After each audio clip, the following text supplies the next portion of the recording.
Hello every one, ഞാൻ നിങ്ങളെ കാണിക്കാൻ പോകുന്നൊരു 400 kV സ്റ്റീൽ ടവറിൻ്റെ ഡീറ്റെയിൽസാണ്. എൻ്റെ പുറകിലേക്ക് കാണുന്നത് ടവറാണ്, 400 kV എക്സിസ്റ്റൻ ടവറാണ്. ഇതേപോലെ ടവറിൻ്റെ കൺസ്ട്രക്ഷനാണ്. നോർമലി ഇതിന് 4 ലെഗുണ്ട്. ഈ 4 ലെഗിന് വേണ്ടി ഇത് ഹെവി ആയിട്ടുള്ള 4 ഫൗണ്ടേഷൻസ് വരും. ഈ ഫൗണ്ടേഷൻ്റെ മാർക്കിങ്ങാണ് അവിടെ കാണുന്നത്. ഒരു മാർക്കിംഗ് കാണുന്നത് ഒരു മാർക്കിങ്ങാണ്. അതേപോലെ തന്നെ മറ്റ് 4 ലെഗിൻ്റെയും ഫൗണ്ടേഷൻ മാർക്കിംഗ് കഴിഞ്ഞു. ഇനിയും ആസ് പെർ ദ ഡിസൈൻ്റെ ഡ്രോയിങ്, ഡിസൈൻ്റെ ഡെപ്ത് എക്സ്കവേഷൻ നടന്നുകൊണ്ടിരിക്കുകയാണ്. നമുക്ക് കാണാം ആ എക്സ്കവേറ്റർ വർക്ക് ചെയ്യുന്നത്. ഇതിനകത്ത് മെയിനായിട്ട് വരുന്നത് നോർമൽ ഫൗണ്ടേഷനാണ്. പക്ഷേ ഇറ്റ്സ് എ ബിഗ് ഫൗണ്ടേഷൻ. ലെഗ്സിൻ്റെ സൈസും അതേപോലെ തന്നെ കോൺക്രീറ്റിൻ്റെ ക്വാണ്ടിറ്റി എല്ലാം ഹെവി ആയിരിക്കും.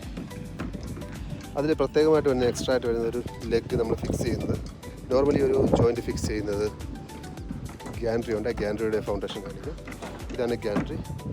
ഇതിൻ്റെ സ്റ്റീൽ ഗ്യാൻട്രിയാണ്. ഇതിൻ്റെ ഫൗണ്ടേഷനിൽ നമ്മൾ ഇത് ബോൾട്ട് ചെയ്തിരിക്കുകയാണ്. ഈ ആങ്കർ ബോൾട്ട്സ് നമ്മൾ കോൺക്രീറ്റ് ചെയ്യുമ്പോൾ തന്നെ ഇതിൽ ഫിക്സ് ചെയ്ത് ഷട്ടറിങ്ങിനുള്ളിൽ ഫിക്സ് ചെയ്ത് ഇതിന് അകത്തെ ഡിസൈൻ 1.7 മീറ്റർ 1.2 മീറ്ററോളം ഈ ഒരു ആങ്കർ ബോൾട്ട് ഇതിൽ ഇൻസേർട്ട് ആയിട്ടുണ്ട് കോൺക്രീറ്റിനുള്ളിൽ.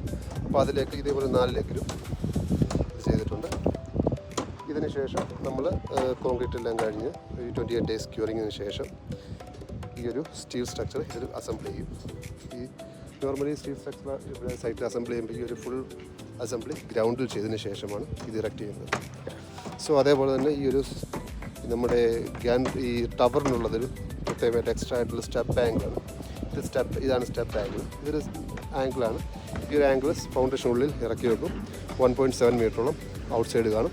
ഈ ഔട്ട് സൈഡിലുള്ള 1.7 മീറ്റർ നമ്മൾ പിന്നീട് സ്റ്റീൽ സ്ട്രക്ചർ ജോയിൻ ചെയ്യാൻ വേണ്ടിയാണ്, ബോൾട്ടിങ്ങിന് വേണ്ടിയാണ്. അപ്പോൾ ഫൗണ്ടേഷൻ ഇതേപോലെ തന്നെ ഫൗണ്ടേഷൻ ചെയ്ത് 28 ഡേയ്സ് ക്യൂറിങ്ങിന് ശേഷം നമ്മൾ സ്റ്റീൽ സ്ട്രക്ചർ അസംബിൾ ചെയ്യുന്നത് ഇതേപോലെ ജോയിൻ ചെയ്യും. ആ ഒരു ഔട്ട് സൈഡിലേക്ക് വരുന്ന സ്റ്റീലിലേക്ക് ബാലൻസ് സ്റ്റീൽ സ്ട്രക്ചർ നമ്മൾ ജോയിൻ ചെയ്ത് net, bolt, net everything as per the design drawing അനുസരിച്ച് നമ്മൾ ഫിക്സ് ചെയ്യും, ടോപ്പ് ടൈറ്റ് ചെയ്യും. സോ അതിനുശേഷം ഇതേപോലെ ഒരു ടവർ നമുക്ക് സൈഡിലും കാണാവുന്നതാണ്. സോ ഇതിൻ്റെ ഡീറ്റെയിൽഡ് ഡ്രോയിങ് സ്പെസിഫിക്കേഷൻസും അതിൻ്റെ കാര്യങ്ങളും നമുക്ക് മറ്റൊരു വീഡിയോ ചർച്ച